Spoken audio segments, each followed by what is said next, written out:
אני צריכה ללדת. תביאו מילדות בבני ישראל.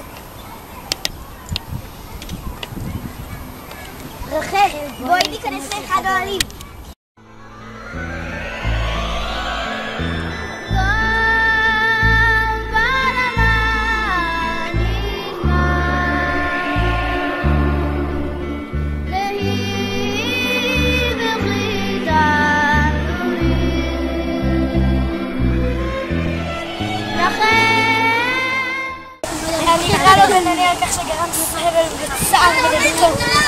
התינוק נולד ורחל קרא לו בן הודים משום שהלידה הייתה קשה מאוד, ולצערנו רחל לא שרדה ונפטרה.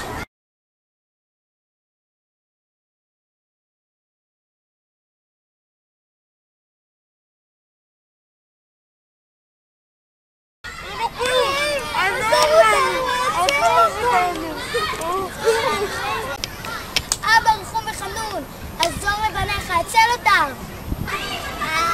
אבא, תודה. אלוקים, עזור לי, שמע את החנון. אבא רחום וחנון, אשר הרג ושיחט את אויבי ישראל, הצל אותו. אלוקים, תודה לך.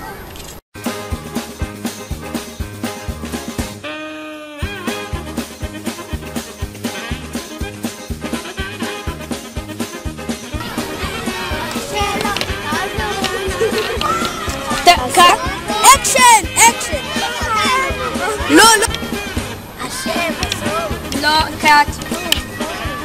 לא, רגע, מעכשיו. טוב, רגע, שנייה. אני הכנתי להם דפים רק של טקסט, אוקיי?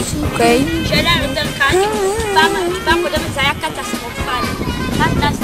אז טקסט יותר לא מבנתם. לא, זה אותו טקסט. לא עשיתי אחי הבמאי, ציוד של ניצן וניבה העורך. כאילו, רגע, מעכשיו. לצערנו כן. רגע, עכשיו. התינוק נולד ורחל קרא לו בן הודים משום שהלידה הייתה קשה מאוד, ולצערנו רחל לא שרדה ונפטרה. שלום, אנחנו כאן מאחורי הקלעים של הסרט שלנו. אתם יכולים לראות, יש פה טקסטים. היי! אנחנו כאן מאחורי הקלעים של הסרט. תתכוננו.